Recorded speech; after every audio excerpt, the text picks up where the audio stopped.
নমস্কার বন্ধুরা, গ্রাম্য পরিবেশের গ্রাম্য রান্নাতে আজকে রান্না থোরঘণ্ট। থোরঘণ্ট বানাতে প্রথমে লাগছে থোর সুন্দর করে কেটে নিয়েছি, বেগুন ছোটো ছোটো করে কেটে নিয়েছি, আলু ছোটো ছোটো করে কেটে নিয়েছি।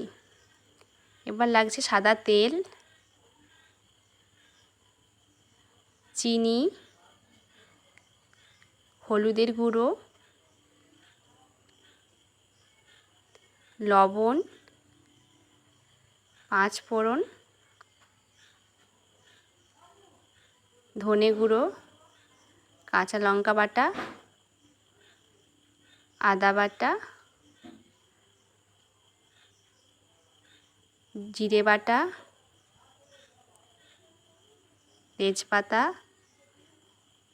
চীনাবাদাম, বড়ি, ফুলবড়ি, কাঁচা ছোলা ভেজানো আর পেঁয়াজ কুচি।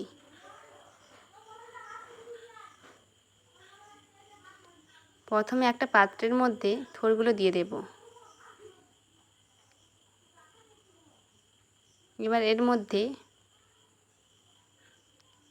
সামান্য পরিমাণ লবণ,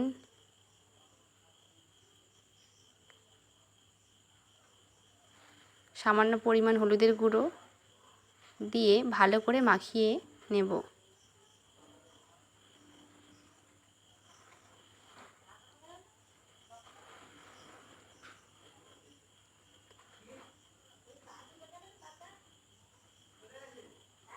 মাখানো হয়ে গেছে। এবার কড়াইতে প্রথমে সাদা তেল দিয়ে দেব। এবার দিয়ে দেব আলু কুচি,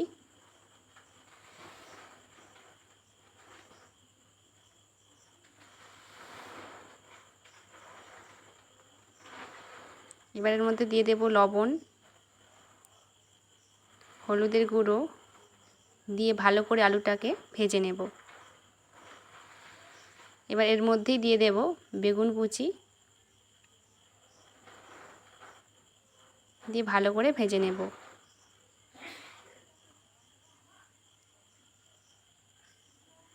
এবার এর মধ্যে দিয়ে দেব থোর, দিয়ে ভালো করে নেড়ে নেব।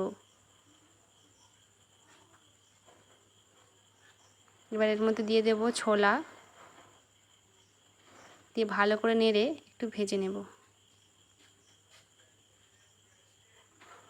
এবার এর মধ্যে দিয়ে দেব জল, দিয়ে ভালো করে সেদ্ধ করে নেব।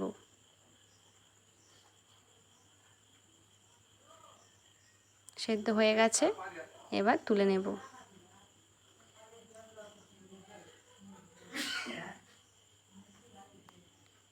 এবার কড়াইয়ের মধ্যে দিয়ে দেব সাদা তেল,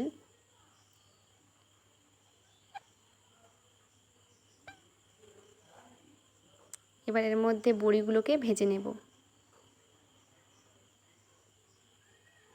বড়ি ভাজা হয়ে এসেছে। এবার এর মধ্যে দিয়ে দেব চীনাবাদাম, দিয়ে ভালো করে একসাথে ভেজে নেব।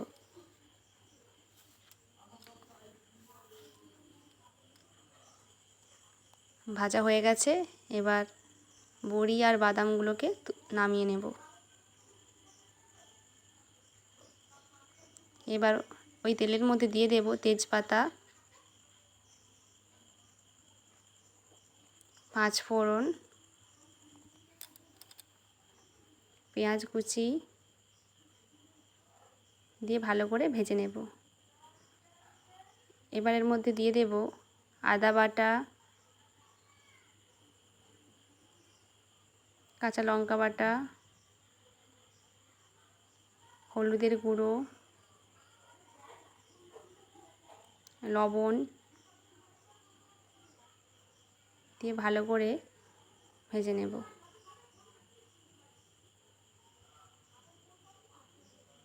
এবার এর মধ্যে দিয়ে দেব জিরে বাটা,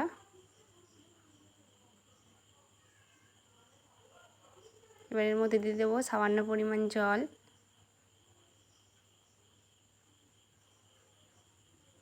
এবার এর মধ্যে দিয়ে দেব সেদ্ধ করে রাখা থোর, বড়ি সব কিছু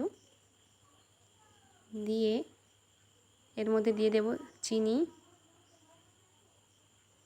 ধনে গুঁড়ো, দিয়ে ভালো করে একটু নেড়ে নেব।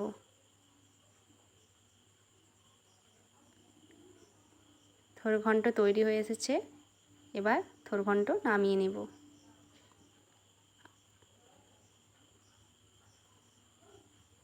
আমার এই রান্নাটি যদি আপনাদের ভালো লেগে থাকে অবশ্যই কমেন্ট করবেন আর চ্যানেলটিকে সাবস্ক্রাইব করবেন আর লাইক করবেন।